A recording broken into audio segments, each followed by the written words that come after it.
সালাতে দোয়া কবুল হয়। সালাতে দোয়া কবুলের 3 জায়গা। একটা হচ্ছে তাকবীরে তাহরিমার পরে আমরা সানা পড়ি না, আমরা তো একটা পড়ি।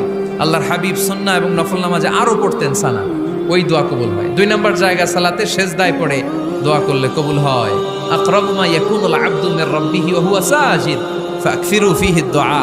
বান্দা যখন সেজদায় লুটিয়ে পড়ে বান্দা আল্লাহর সবচেয়ে কাছে চলে যায়।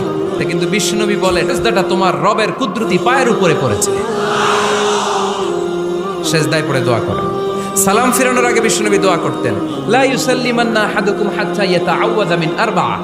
আল্লাহর হাবিব বললেন 4 জিনিস থেকে পানাহ না আছে আমার কোন উম্মত যেন সালাম না ফিরায়। তারা যেন পড়ে আল্লাহুম্মা ইন্নী আউযু বিকা মিন আযাবিল কবর, আউযু বিকা মিন আযাবি জাহান্নাম, আউযু বিকা মিন ফিতনাতিল মাহইয়া ওয়াল মামাত, আউযু বিকা মিন ফিতনাতিল মাসিহিদ দাজ্জাল।